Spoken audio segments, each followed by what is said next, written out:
partir de agora, está entrando no ar Escola Brasil. O caminho da educação passa por aqui. Vem estudar com a gente. Escola Brasil.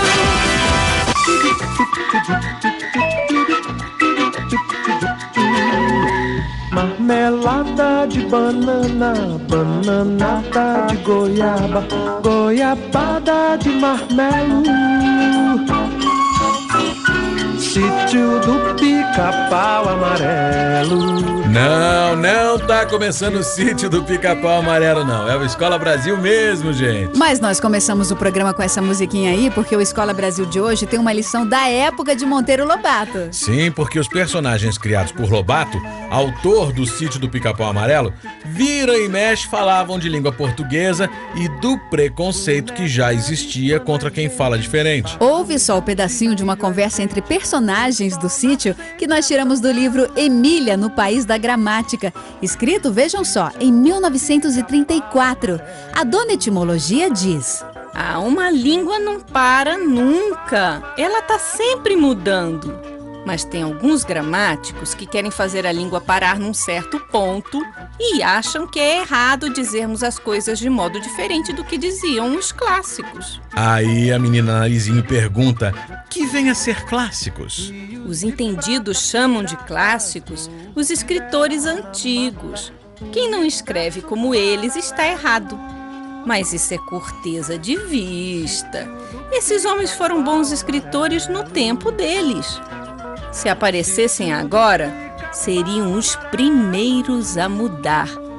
Ou a adotar a língua de hoje, né? Para que as pessoas entendam o que eles escrevem. Pois é, Monteiro Lobato, que morreu em 1948, estava muito mais por dentro da língua que muito autor de gramática por aí. Olha, e quem disse isso não fomos nós não, mas o professor da Universidade de Brasília, Marcos Bagno, autor do livro Preconceito Linguístico. Então hoje, quarta-feira, tem muito mais que dica de português. O professor Marcos Bagno vai derrubar alguns mitos sobre a nossa língua. Por exemplo, você acha que brasileiro não sabe falar o português? Ou que português é difícil? Então não perca a entrevista com o professor Marcos Bagno. Mas além dele, tem um certo matuto aí que se diz professor e hoje vai dar uma aula daquela sobre o pequi, fruta típica do Centro-Oeste. Daqui a pouco, depois do intervalo. Escola Brasil. Um programa em parceria com a Secretaria de Educação à Distância, Ministério da Educação, Governo Federal.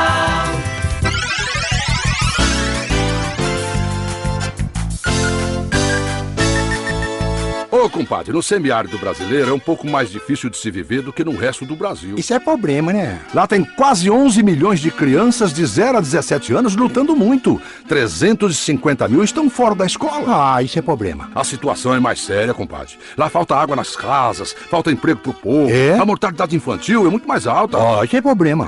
Para com essa viola, é só problema que você sabe falar, compadre. É só juntar o trabalho da sociedade civil organizada, dos governos municipais, estaduais e federal, que tudo melhora. Bom, aí é solução, compadre. Então não fica aí parado. Levanta, homem. Eita! Garantir os direitos dos 11 milhões de meninos e meninas do semiárido é responsabilidade de todos. Ande e Unicef, por um mundo melhor para crianças e adolescentes do semiárido.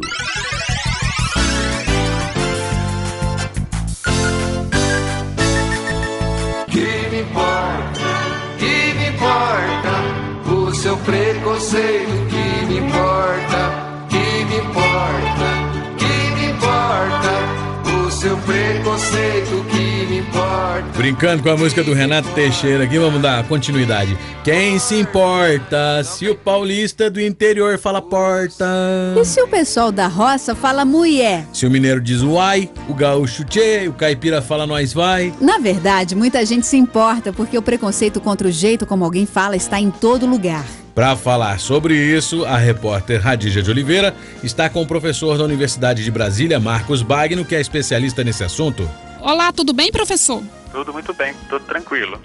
Professor, a gente pode dizer que o Brasil fala uma mesma língua? Não, de jeito nenhum. Para começar, aqui no Brasil são faladas mais de 200 línguas diferentes. São 170 línguas indígenas, mais 30 línguas trazidas pelos imigrantes europeus e asiáticos, além, é claro, do português brasileiro, que é a nossa língua mais falada pela maioria da população. Mas mesmo o português brasileiro é uma língua que apresenta variação, que apresenta diferentes maneiras de ser falada de acordo com a região, a classe social. No seu livro Preconceito Linguístico, dizer que português é difícil é um mito. Por quê, professor? Porque nenhuma língua é difícil para as pessoas que já nascem no país onde ela é falada. O problema é que na nossa tradição escolar, na nossa cultura, as pessoas associam português com aquela língua idealizada, escrita pelos grandes escritores, com aquela gramática que se aprende na escola. Então, isso é que é difícil, né? Mas a língua que a gente aprende na nossa família, com as pessoas com quem a gente vive, essa língua é facílima. Então, professor, essa história de que brasileiro não sabe o português não tem nada a ver? Se o brasileiro não sabe português, que língua que o brasileiro sabe? Todas as pessoas aqui no Brasil que têm como língua materna o português brasileiro sabem falar muito bem o português brasileiro. A questão, novamente, é essa. Primeiro, achar que português é aquilo que se fala lá em Portugal, o que é uma bobagem. E, professora, e essa história aí de que quem não tem estudo, quem não tem instrução, fala tudo errado, isso também é mito? Num país imenso como o Brasil, nós temos uma riqueza de comunidades muito diferentes e cada uma delas vai falar o português brasileiro do seu modo, né? Mas como dentro da sociedade toda, um modelo de língua ou a língua falada por uma determinada camada social que tem prestígio, que tem dinheiro, que manda nas outras, essa daí é escolhida então como a maneira bonita e certa de falar. Ora, isso nada tem a ver com língua, isso tem a ver com prestígio que se atribui a determinadas pessoas. Todas as maneiras de falar são igualmente corretas, igualmente válidas, igualmente bonitas. Bem, diante disso, a gente pode dizer que não é preciso saber gramática para falar e escrever bem o português? Aí são coisas que estão sendo ligeiramente misturadas, né? A questão do ensino da gramática na escola é que precisa ser revista, né? Antigamente as pessoas achavam que primeiro tinha que ensinar todas aquelas palavras, aquelas classificações, oração subordinada, substantiva, objetiva, direta, reduzida, de gerúndio. Então toda aquela parafernália gramatical, para depois um dia talvez começar a ler e escrever. Hoje em dia nós sabemos que isso está completamente errado, isso é uma distorção dos fatos. Sei. Então o mais importante na escola hoje em dia é ler e escrever. Essa história de que precisa decorar a gramática, de que saber português é saber gramática, isso tudo é balela, não tem nenhuma fundamentação pedagógica. No final, o que é erro e o que a gente pode dizer que é acerto no português? Bem, Radija, deixa eu só interromper, me dá licença, professor, mas nós vamos parar um instantinho a entrevista porque tá na hora do... Toque musical. E o toque musical de hoje traz uma música que tem muito a ver com o assunto da entrevista.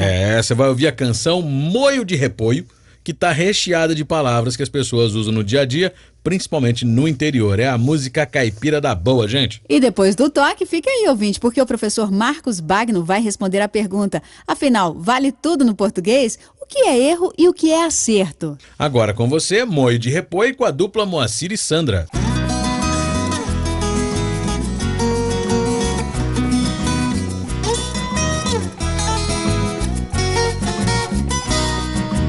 Vou ensinar uma receita caipira pra vossum se preparar. Os ingredientes são muito simplinho, capricho é principal. Boi de repolho no aioio, esse é o nome do prato. Pode fazer, é bem facinho, basta saber dar um trato. Mantenha um zóio, olha na panela, outro zóio na janela. Mantenha um zóio, olha na panela, outro zóio na janela. Arrume a mesa com muito carinho, ponha um vaso de flor. Muito importante é um cafezinho, a fumega no coador.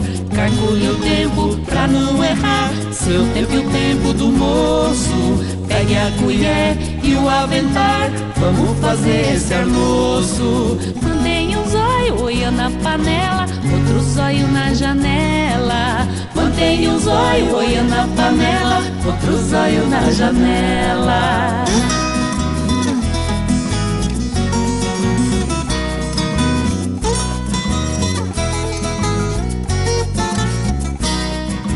Soque 5 alho, mas bem socadinho, misturadinho com sal. Frite um alho no óleo quentinho, pique o repolho bem fininho. Fogue o repolho no aioio, zóio, põe mais tomate pro molho. É pra servir com coisa e melete, até que a fome se aquete. Mantenha um zóio olhando na panela, outro zóio na janela. Mantenha um zóio olhando na panela, outro zóio na janela. Diz que comer, diz que coçar, diz que é só começar. Você ouviu Moio de Repolho com Moacir e Sandra, a composição é de Beth Bissoli. O título da música Moio de Repolho é uma brincadeira, né? Na linguagem formal, a gente deveria dizer molho de repolho. Pois é, as músicas também são formas de reagir contra o preconceito. Os cantores, compositores brincam com isso. Muito bem, vamos então seguir com a entrevista do professor Marcos Bagno. Radija, continua com ele aí, por favor. No final, o que é erro e o que a gente pode dizer que é acerto no português? Vale tudo, então, né? Isso aí tudo depende muito de valores sociais, de preconceitos sociais, de questões culturais, né? Do ponto de vista exclusivamente científico, não existe erro de português. Qualquer maneira de falar serve para a interação entre as pessoas, comunica e por aí vai. Agora, como foi escolhido um modelo de língua, aí, em comparação com este modelo, todas as outras maneiras de falar são consideradas erradas. E como ninguém, de fato, fala ou escreve 100% de acordo com esse modelo, o que a gente tem na nossa cultura é uma ideia de que todo mundo fala e escreve errado. E professor, tem alguma recomendação aí para os outros professores que estão escutando a gente agora? Como eles podem agir em sala de aula contra o preconceito? Ter um espírito aberto, né? Olhar com simpatia para as diversas maneiras de falar, assim como a gente não admite mais nenhum tipo de preconceito, de racismo, de discriminação, nós também não podemos admitir que as pessoas sejam discriminadas, excluídas e ridicularizadas por causa da sua maneira de falar. Sim. Nós somos a língua que nós falamos. Que a pessoa tenha essa atitude de respeito pelo que é diferente, pelo que é interessante, bonito e que pertence à identidade social e cultural daquela pessoa, daquele aluno. Tem algum nome de algum livro que o senhor recomenda, professor? Bons livros didáticos que estão sendo distribuídos pelo Ministério da Educação já abordam de maneira bem interessante essas questões. Inclusive, falando em livro didático, o senhor acha que a educação melhorou nos últimos anos em relação a esse assunto, professor? Eu acho que nesses últimos 10 anos nós tivemos um grande salto de qualidade. Agora, para ficar ainda melhor, era necessário que houvesse um investimento mais pesado na formação continuada dos professores. Sei. Então não adianta distribuir livros didáticos muito bons se os professores não têm uma formação adequada para trabalhar com esses livros didáticos na sala de aula. Okay. Né? Então, eu acho que falta ainda um investimento na formação docente. Tá certo, professor. Olha, muito obrigada pela sua participação. Eu que agradeço. Tchau. Valeu, Radija, e muito obrigado, professor Marcos Bagno. E se você se interessou pelo livro Preconceito Linguístico, anote aí. Ele foi publicado em 1999, está na edição número 50 e é fácil de encontrar nas livrarias. Ah, você se interessou em trocar ideias com o professor Marcos Bagno? Então anote o e-mail dele, que é mbagno@terra.com.br. Vou repetir, tá? mbagno, esse Bagno é MBAGNO, tá? É assim que é o endereço. mbagno@terra.com.br. Tem também o site, hein? Marcos Bagno. Bagno é com o gmudo.com.br. Não tem www, viu, gente? Eu vou repetir, ó. marcosbagno.com.br. Por falar em livro, você já deu um pulinho na biblioteca da sua escola hoje? Ah, na sua escola não tem biblioteca? Mas olha, com certeza tem livros em algum lugar, tá? Você já se informou onde eles ficam? Não? Então fale com seu professor, fale com o diretor da escola, peça emprestado um dos livros distribuídos pelo Fundo Nacional de Desenvolvimento da Educação, o FNDE, para todas as escolas públicas de ensino fundamental do Brasil. Tem uma coleção de histórias cheias de personagens incríveis, aventuras e mistérios esperando por você. Quer saber mais? Hora da leitura. Hora da leitura. Pois hoje você vai conhecer o livro O Menino Maluquinho, do escritor mineiro Ziraldo. O Menino Maluquinho já virou até personagem de cinema com música do Milton Nascimento e Rita Lee. Vida de moleque é vida boa, vida de menina é maluquinha, é bem de altas, rouba bandeira, tudo que é bom é brincadeira. Era uma vez um menino maluquinho. Ele tinha o olho maior que a barriga, Tinha vento nos pés e umas pernas enormes que davam para abraçar o mundo. Ele era um menino impossível. E ele também era muito sabido, sabia de tudo. A única coisa que ele não sabia era ficar quieto. Seu canto, seu riso, seu som nunca estavam onde ele estava.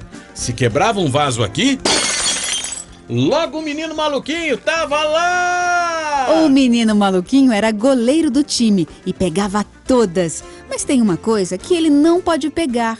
Não deu para segurar. O menino maluquinho não conseguiu segurar o tempo. Você quer saber qual é o final? Então procure o livro do Ziraldo, Menino Maluquinho, na biblioteca da sua escola. Você vai gostar e com certeza tem um exemplar na sua escola, viu? O livro foi distribuído pelo Ministério da Educação para todas as escolas públicas de ensino fundamental do país. Depois do intervalo, o Matuto chega com todo o seu linguajar caipira para contar a história de uma fruta típica da região onde ele mora, o piqui. Até já. Escola Brasil. Um programa em parceria com a Secretaria de Educação à Distância, Ministério da Educação, Governo Federal.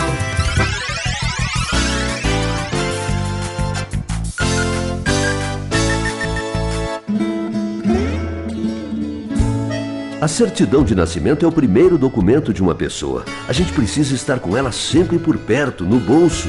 Não deixe para depois o que pode ser feito agora. E agora é a vez de quem mora no campo. Dê um pulinho até o cartório mais perto do seu assentamento, da sua fazenda, da sua terra e registre seu filho ou sua filha. Os cartórios do Brasil inteiro estão esperando por você e é de graça.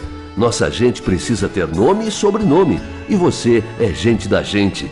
Entre nesse mutirão também.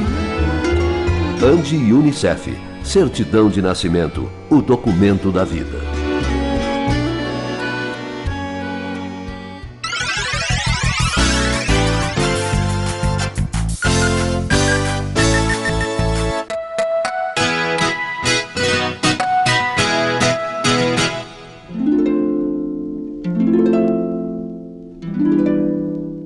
Adão, será que nós não podemos mesmo nem provar um pouco desse fruto dourado? Não, Eva, ordens são ordens. Eu sei que é difícil ficar só sentindo o cheiro desse verdadeiro manjar dos deuses, mas nós não podemos mesmo comer. Ah, Adão, só um desses amarelinhos. Tá tão cheiroso. Então fica vigiando aí, eu vou pegar só umzinho, viu? Tá bom. Aqui, ó. Pronto. Que delícia. Ai, agora eu vou morder. Não come não, menina, não come não. Eu sei que é bom, mas é proibido e não pode morder não. Ô, Matuto, calma, rapaz. Nossa, que isso? susto. Uai, desculpa, gente, eu tava sonhando. Eu sonhei que vocês dois estavam no Jardim do Éden. Ai, meu Deus do céu. Nós dois? Ai, mas que apuro que eu passei. Você, Sandrinha, era Eva. Olha. E Cadu era Adão. Não era Adão assim de velho que era, não. Era o Adão, sabe o que é?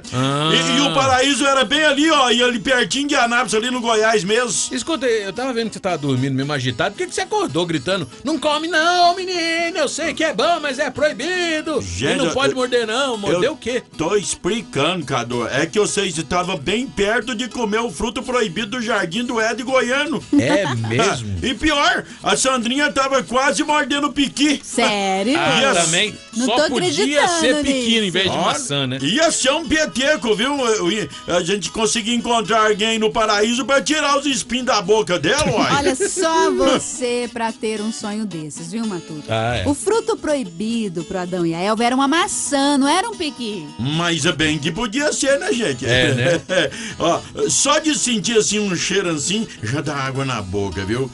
O cariocar brasilienses, essa delícia do cerrado. Esse aí é o nome científico dele, né? É o nome chique, né? O nome científico do piqui, Cadu. Menino. Vem do grego, Cadu, ó.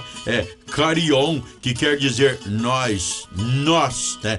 Quer dizer, núcleo, né? E cara, cabeça. E ficou assim, juntando tudo, ficou cariocar. Brasilienses porque é do Brasil, descoberto na província de Goiás em 1819. Nem Goiás não era ainda o Estadão. Tá certo. E pros índios tupi, a palavra pequi significava pele mais espinho. P de pele e qui de espinho.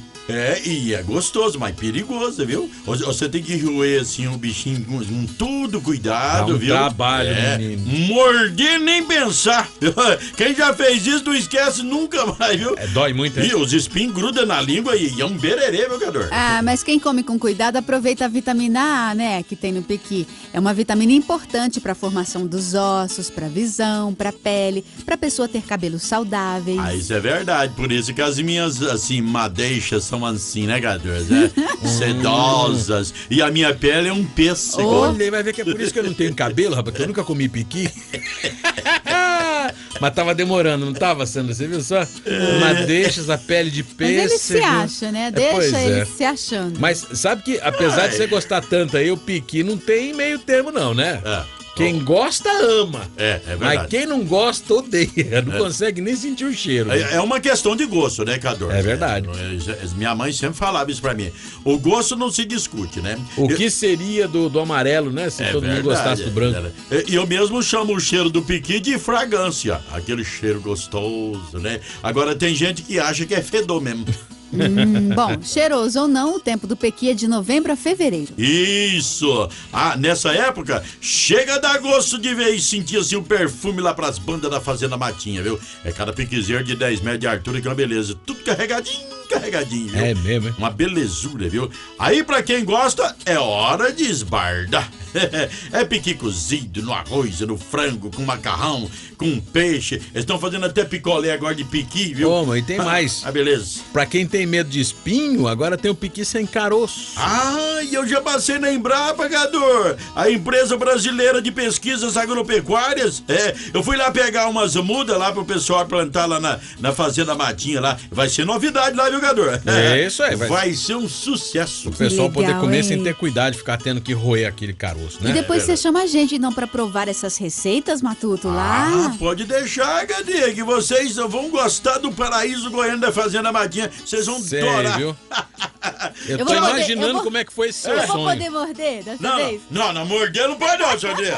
Pelo amor de Deus. Nem o sem caroço, rapaz? Ave Maria. Não, o sem caroço agora é... Então, mas eu vou lá pra morder o sem caroço. Não, e aí você pode ficar à vontade, que é só aquela massinha deliciosa do piqui. Aí eu vou espalhar pra todo mundo lá, que vocês vão lá comer o piquizinho. Vamos sim. Tchau pra você, gente. Com Deus. Vamos lá, sala branqueária. Tchau, Matuto sonhador.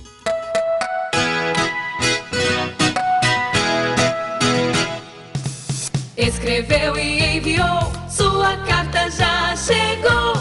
Alô, Antônia Clemente, de Calçoene, no Amapá. A Antônia escreveu e ganhou um calendário com toda a equipe do Escola Brasil. Aê, parabéns! A Antônia também escreveu que voltou a estudar porque quer se formar em Direito e ser juíza. Garota! Parabéns mesmo, Antônia. Olha, nós estamos torcendo por você, viu? Mas ela também quer saber se pode fumar na escola. Se é permitido, se não é permitido. Que é proibido fumar.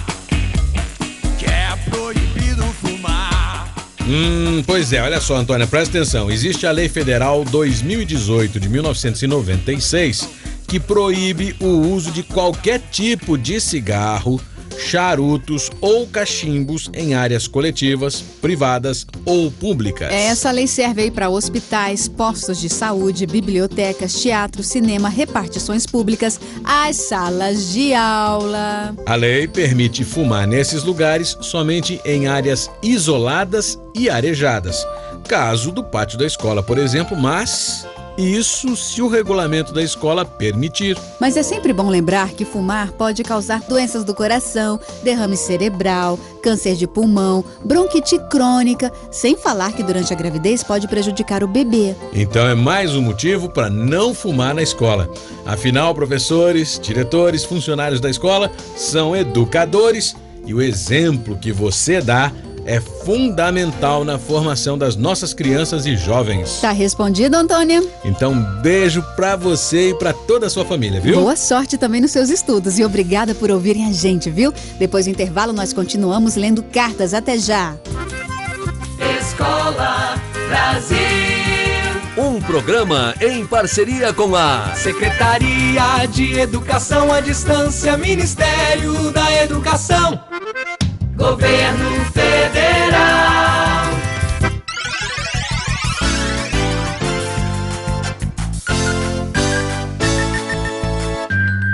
Eu também não posso fazer tudo. Tá escrito lá no estatuto.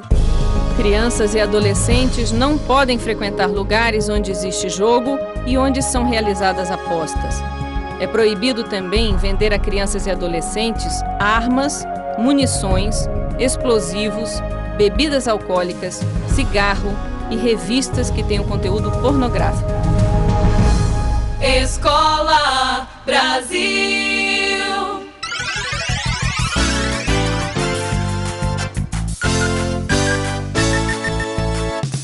Escreveu e enviou, sua carta já chegou. Atenção, William! Escreveu para Escola Brasil, William Cardoso Nunes, do município de Confresa, no estado do Mato Grosso. Olá, Sandrinha e Cadu, como vai? Tudo bem? Espero que sim. Eu escrevo porque eu quero um calendário e também eu quero participar da promoção Tem Esporte na Jogada. Olha só, eu gostaria que as minhas aulas de educação física fossem bem variadas, com várias bolas, com várias atividades, porque nós fazemos sempre a mesma coisa. Então era bom ser sorteado. Exatamente. Mesmo, né? Aí ele fala que se eu ganhar essas bolas, provavelmente a gente vai ter aula de vôlei, aula de basquete, aula de futebol. Vai ser muito legal. Então eu torço muito para ser sorteado. Então um beijinho para você, William. Nós estamos aqui também na sua torcida. Ele estuda na 6ª série, na Escola Municipal Branca de Neve, lá em Confresa, no estado do Mato Grosso. Beijinho. Vou ensinar uma receita caipira pra possam se preparar. Os ingredientes são muito E nós terminamos o programa de hoje com uma receita tão boa quanto esse moi de repolho que a música fala aí. É uma receita contra o preconceito, contra quem fala é diferente. É, porque como o professor Marcos Wagner explicou, toda maneira de falar é válida, é interessante, é bonita. Então, a receita é aceitar a diferença. O nordestino fala oxente, o mineiro fala uai, o gaúcho fala tchê. O paulista do interior fala porta e pronto. Viva a diferença! Já pensou se todo mundo falasse igualzinho, se não existissem os sotaques, as mudanças na língua, o linguajar caipira? Pois é, o nosso matuto, por exemplo, estaria perdido, né? Bom, e falando em matuto, amanhã ele vai estar aí de novo aprontando das suas. Então, até amanhã. Tchau, pessoal. Tem um zóio, olha na panela, outro zóio na janela. Mantém um zóio, olha na panela, outro zóio na janela. Escola Brasil. Escola Brasil, um programa da Secretaria de Educação à Distância do Ministério da Educação. Produção Escola Brasil. Apoio Rádio Brás. Pelo direito à informação. Anote o nosso endereço. Caixa Postal 2490, CEP 70.849, -970, Brasília, Distrito Federal.